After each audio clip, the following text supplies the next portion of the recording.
Bueno, en la mañana de hoy vamos a charlar con Daniel Lipovetsky. Ustedes lo conocen. Daniel fue diputado nacional, se puede decir que es diputado nacional mandato cumplido. Es de la ciudad de La Plata, hace muchos años que lo conozco y lo hemos entrevistado en este programa. Actualmente es diputado de la provincia de Buenos Aires y representa el espacio de Juntos por el Cambio. Bueno, vamos a charlar un poco de la Argentina de hoy, su percepción y su visión de lo que nos está pasando en este año 2022. Hola Daniel, buen día. Maximiliano Lecky y equipo te saludan. ¿Cómo te va tanto tiempo? Hola Maxi, ¿cómo andás? Buenos días, sí, verdad, tanto tiempo. Un placer, como siempre. Buenos días. Ahora, viste, estás en La Plata, estás un poco más lejos, no estás acá en el Congreso. Es verdad, verdad. Vos sé que recién cuando te escuchaba me acordaba la primera vez que fui al estudio de la radio, fue justo el 2 de abril del 2013, el día de la tragedia de la inundación más tremenda que vivió nuestra ciudad de La Plata, que fue justamente ese día. Yo fui a la mañana a la radio y de ahí me fui a La Plata justamente a ayudar a mi mamá que estaba atrapada en su casa porque no podía salir de la inundación terrible que sufrimos los platenses ese año, ¿no? Me acuerdo perfectamente de ese momento. Bueno, Daniel, han pasado muchas cosas, digamos, desde ese momento hasta el día de hoy. La verdad que pasó Juntos por el Cambio gobernando, teniendo la posibilidad de hacer modificaciones en la Argentina. Algunas habrán salido bien, otras habrán salido mal. Llegamos al día de hoy la verdad, con una situación muy, pero muy difícil y un ajuste que parece que de los que pocos hablan, con casi 1% del PBI que estaría ajustándose, perdón, del presupuesto que estaría ajustándose por estas horas, por estos meses, y una honda preocupación por parte de muchos argentinos. ¿Cuál es tu percepción de lo que estamos viviendo?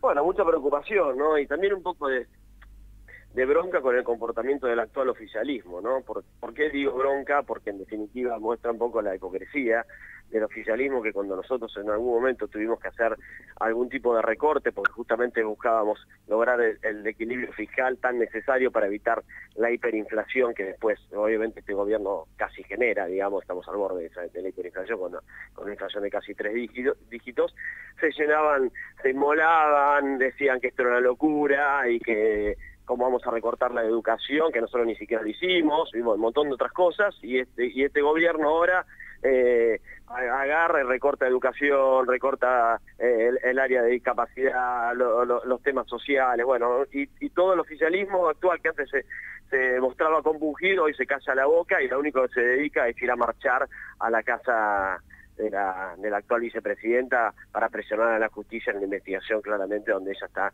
seriamente involucrada, como es la causa de vialidad, como lo dijo claramente el fiscal Luciani, ¿no? Así que la verdad que por un lado preocupado porque vemos que la agenda del gobierno es una agenda que está lejos de resolver los problemas de la gente y que en definitiva lo único que le preocupa es la impunidad de la vicepresidenta, y por el otro lado, por supuesto, viendo cómo van a dejar este país para que si nos toca gobernar de vuelta poder encontrar soluciones para realmente empezar a poner la Argentina nuevamente de pie, ¿no? Ajá.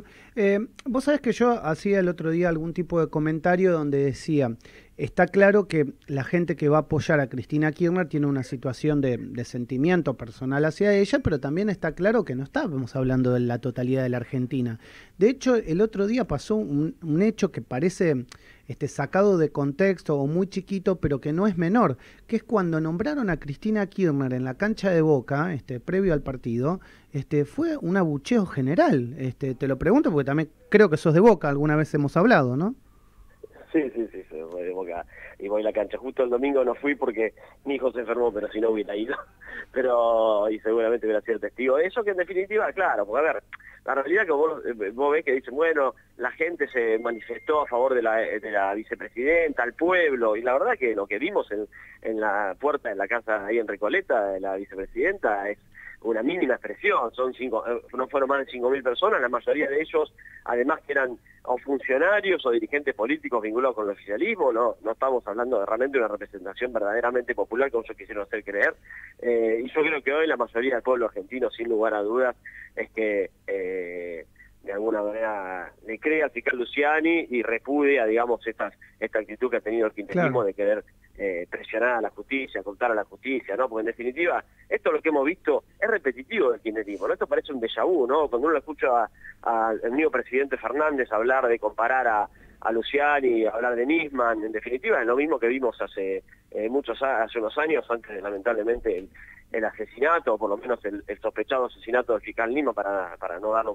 por hecho, porque todavía la justicia no se ha expedido, pero cuando denunció a la que en ese momento presidenta por el pacto con Irán, y luego pasó lo que pasó y todo lo que atacaron al fiscal en ese momento, al fiscal Nisman, previo a su muerte. Bueno, y ahora estamos viendo la misma situación con Luciani, con lo cual es un modus operandi realmente preocupante, y como hemos visto, ellos nos hicieron en 2019, dijeron que volvían mejores, claramente no volvieron mejores, sino que volvieron peores. Siguen con las malas prácticas de antes y encima con un gobierno que no funciona de ninguna manera, y así está el país hoy, ¿no? Yo te preguntaba esto porque me parece interesante esta línea de pensamiento que estamos generando. Vos me decías recién, no había más de 5.000 personas. No podemos, al menos hasta hoy, no sé, digamos, qué puede pasar en un futuro, pero hoy no parece que esto sea comparable con un 17 de octubre. ¿O me equivoco? Y te lo pregunto también porque sé de la extracción que venís.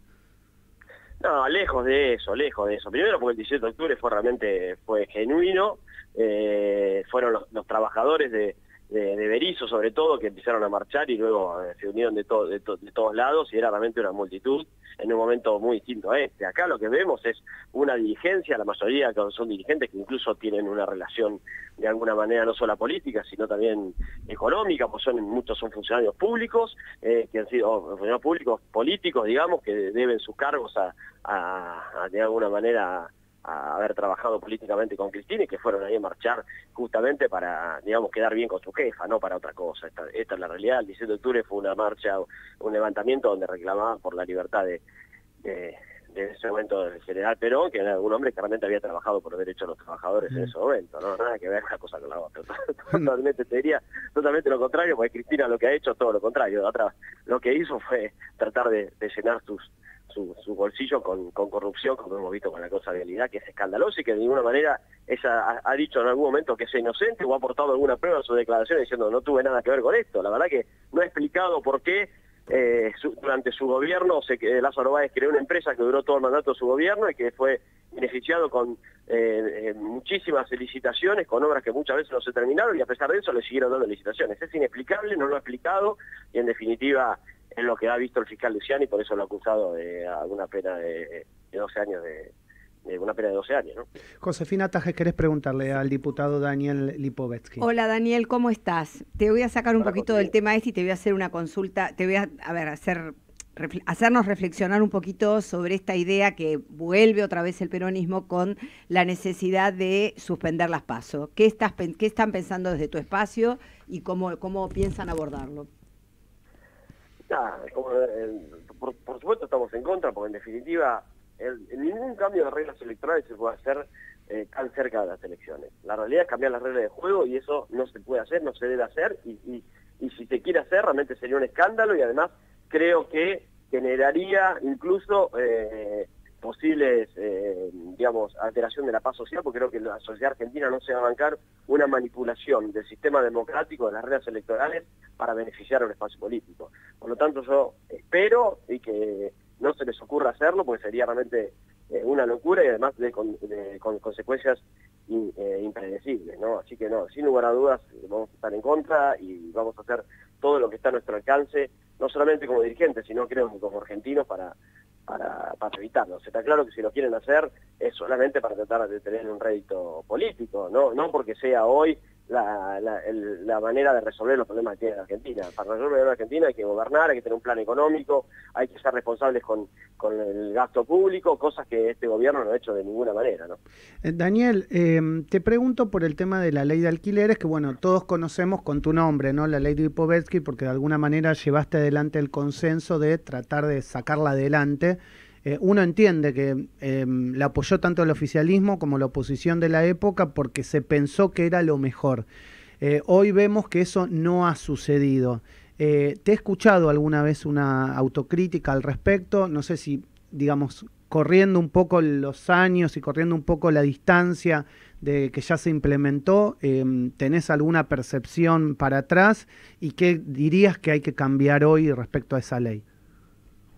Sí, bueno, hay muchas cosas para analizar de eso. Primero, por supuesto que, y vos lo sabés muy bien, Maxi, porque conocés muy bien cómo funciona el Congreso, ningún diputado oficialista es capaz de sacar una ley, totalmente, impulsar una ley sin acuerdo con su propio gobierno, ¿no? Exacto. En definitiva, porque para eso unos diputados oficialistas tienen de alguna manera un funcionamiento orgánico dentro de ese espacio. Por lo tanto, cuando nosotros impulsamos la ley, la trabajamos con el Poder Ejecutivo, con nuestro gobierno, en el entendimiento que era necesario hacerlo porque era un reclamo que venía de sobre todo el sector de los inquilinos, pero también los propios representantes de las inmobiliarias también planteaban que era necesario algunas cuestiones que ellos también venían planteando, como por ejemplo las incumbencias profesionales de los martilleros que están también incluidas en la ley.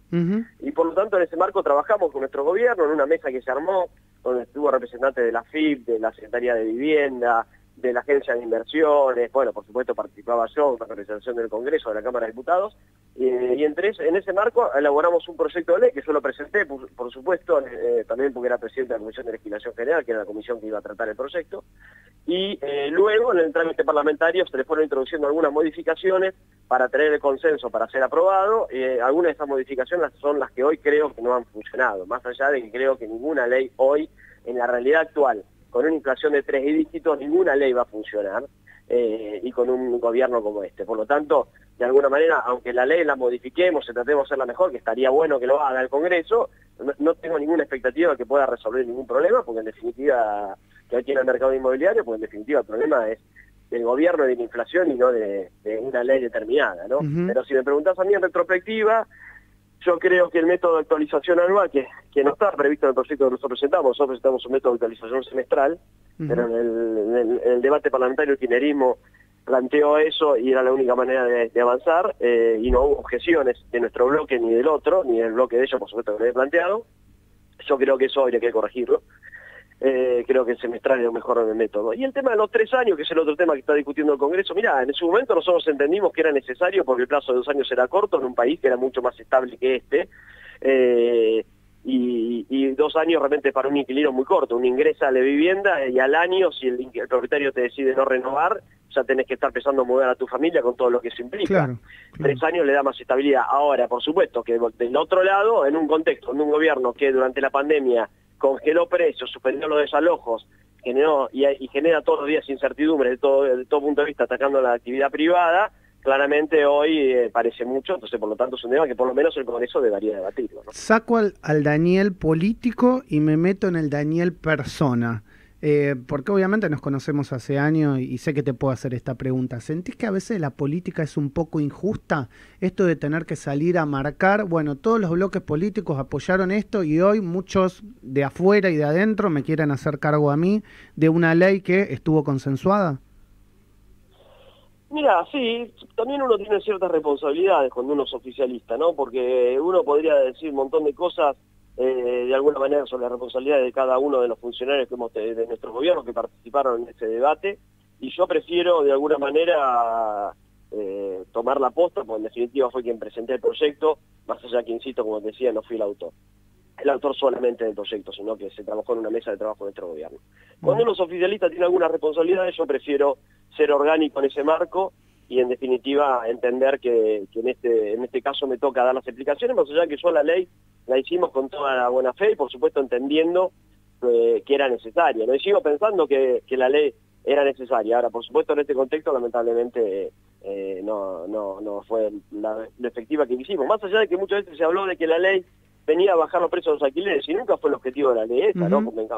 Porque convengamos que yo estoy en contra de una ley que regule precios. No, los precios se regulan por la oferta y la demanda y por las condiciones macroeconómicas, no por una ley. Por lo tanto, nosotros evitamos regular precios en la ley como quería en su momento el kirchnerismo. Pero bueno, de todas maneras, por supuesto que hoy, si me preguntás, lamentablemente uno termina pagando más costos que otra cosa en un proyecto donde uno trabajó con toda la buena fe y en el entendimiento que era necesario esa ley, ¿no? La última, y conociendo tu territorio, cuando te presenté dije que eras platense y caminás la provincia de Buenos Aires. ¿La provincia puede volver a ser de Cambiemos el año que viene? Políticamente hablando. Mira, yo creo que sí. Yo camino todos los días a mi ciudad, sobre todo a La Plata. Voy a ser precandidato a intendente el año que viene. Creo que nosotros a los bonaerenses y yo a los platenses tenemos que ofrecerle una buena alternativa dentro de Cambiemos, en un distrito donde nosotros gobernamos, pero también en la provincia donde somos oposición, y creo que si planteamos una buena alternativa con una paso competitiva que debemos tener sí o sí, me parece que Acá lo que debe evitarse es pensar que podemos tener un solo candidato en cada distrito. Tenemos que tener una PASO competitiva, atractiva para el electorado, en una provincia donde por supuesto los números son justos, porque siempre el kirchnerismo ha hecho una buena elección, incluso hasta mismo el año pasado, a pesar de que ganamos, hizo una buena elección. Y creo que si lo logramos, vamos a realmente volver a ganar la provincia como en el 2021, se puede hacerlo, y vamos a gobernar una provincia que realmente necesita un cambio, porque realmente el gobierno de Kicillof es un verdadero escalabro, no hay un solo punto de la gestión de Axel que uno pueda decir que realmente es eficiente, ¿no? En seguridad, realmente la inseguridad es tremenda, la economía también, no hay un sector del gobierno de Kicillof que uno pueda destacar como positivo, lamentablemente. ¿No? Vas a ser intendente de La Plata, me queda claro, ¿eh? ¿La tenés clara? Sí, es mi decisión, es mi vocación, trabajo para eso, camino la ciudad todos los días recorro cada uno de los barrios de la ciudad, hablo con los vecinos, creo que la ciudad necesita un cambio, yo estoy convencido que la renovación siempre es necesaria, que más de 8 años de mandato creo que es un error, porque en definitiva las ideas se acaban y hay que buscar alternativas nuevas. Y yo me vengo preparando para eso, no solamente caminando en la ciudad, sino de alguna manera porque he tenido diferentes responsabilidades, incluso en la ciudad de Buenos Aires, y mi idea es poder aplicarlas para que la ciudad de La Plata vuelva a despertar, ¿no? Hoy estamos planteando eso. Es momento de despertar a La Plata, es la capital de la provincia más importante de la Argentina, que es la provincia de Buenos Aires, y necesitamos que vuelva a brillar y para eso trabajamos hoy, ¿no? Daniel, el abrazo de siempre. Gracias por estar en Radio Sónica. Te mando un abrazo grande y como siempre, un enorme placer. Gracias, lo mismo. Daniel Lipovetsky, diputado de la provincia de Buenos Aires por Juntos por el Cambio, y la verdad que le hemos preguntado sobre sus autocríticas respecto a la ley de alquileres. Ya lo había dicho. Él ya lo había dicho, pero siempre está bueno, digamos, de alguna manera... No, y aparte una mirada, digamos, retrospectiva, ¿no es cierto? Porque es cierto también lo que está diciendo. En el momento en que aparece la ley de alquileres... Sí, no había este nivel de inflación. No teníamos este nivel de inflación. O sea.